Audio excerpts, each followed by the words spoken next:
The San Jose State volleyball team has a man playing on his team, and he is the best player on the women's volleyball team. And yesterday, Utah State became the fourth school to say, nah, I ain't doing that, homie.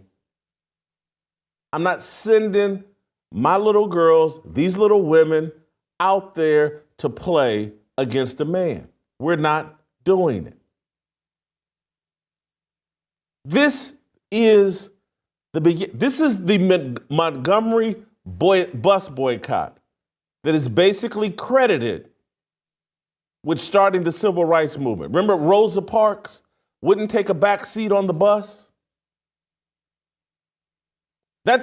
I'm comparing Rosa Parks to Riley Gaines, the swimmer, the woman who stood up against Bill Thomas, now Leah Thomas, the man that wanted to swim against women in the Ivy League.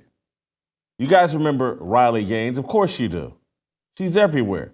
She's the leader of the cis rights movement. She is the Rosa Parks, the first woman to take a major stand and say, hey, man, cut this out. This is garbage.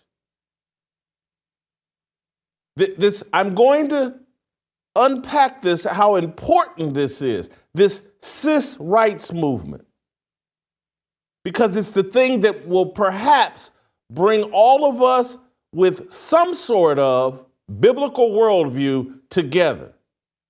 Put our differences aside and come together and say, hey, man, let's cut it out. X and X, X and Y, they're not the same. A dude with a bat and balls is not the same as a woman with a vagina.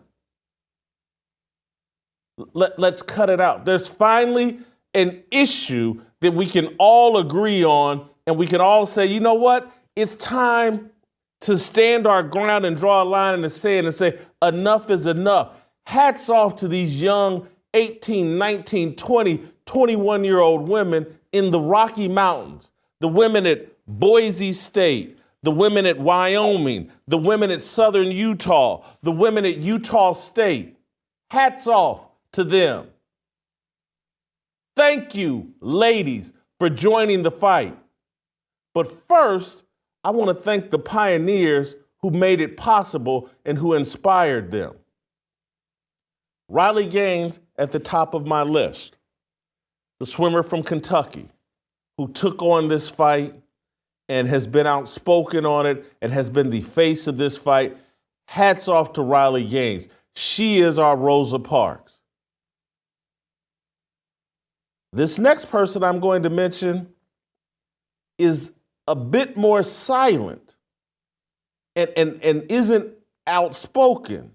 And maybe she's unintentionally being a leader in the cis rights movement. But she deserves credit because what Caitlin is doing in the WNBA, and we know how hostile that league is to cisgender people, cisgender women. Caitlin Clark has stood her ground, taken the blows, the arrows, the smearing of her and her fan base. She's been poked in the eye, stabbed in the eye by Dejanay Carrington. She's dealt with all the racist comments from Cheryl Swoops to all these other people that want to pile on. She hasn't bowed to Asia Wilson and all the people that admit your white privilege. You heterosexual white woman, bow to me, a Yas queen. She hasn't done it. And again, I don't know where Caitlin Clark stands. Who knows? But I know what she represents, and I know why people have jumped on her bandwagon in massive numbers, because there's a cis rights movement going on. People start understanding this has gotten out of control with the alphabet mafia and the people that want to make everybody androgynous and want to pretend that men and women are all the same.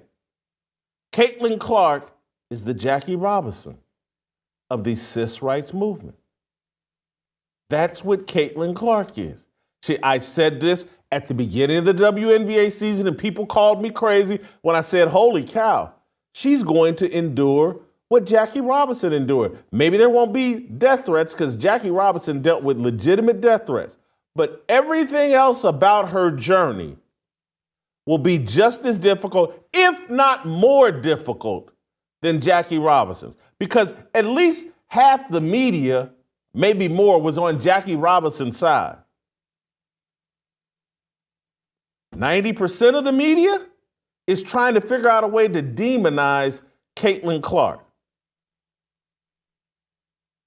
and her fan base.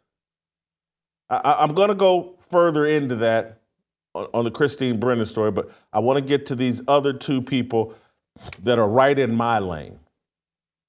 And I'm just warning you now, Ryan Clark may have some video here of me. Randy Moss may have some video here of me getting emotional and maybe shedding a tear, and they can throw it up in my face, and I'm just as soft as them. But when I was thinking about this morning, when I was thinking about what these women are doing and have done, I got a little emotional. I'm just going to be honest. And so I may get emotional here again. But Sage Steele and Samantha Ponders, two titans of the media, two heavyweights at ESPN,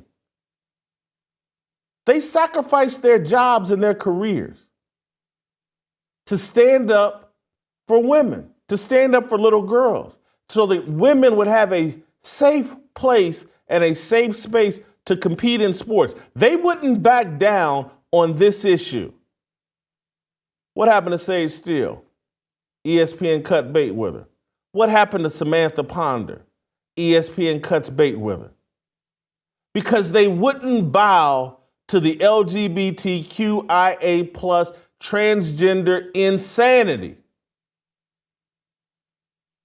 These women, Sage Steele, Samantha Ponders, they're John Carlos and Tommy Smith. Anybody remember, is it 64 or 68 Olympics? I'm old, I can't remember. All this stuff, too much stuff has happened in my lifetime. But they're John Carlos and Tommy Smith. And they paid the ultimate price for standing their ground on this issue. Men and women are not the same. Quit playing this game. I'm not going along with this insanity. Let's keep these spaces safe for women to compete.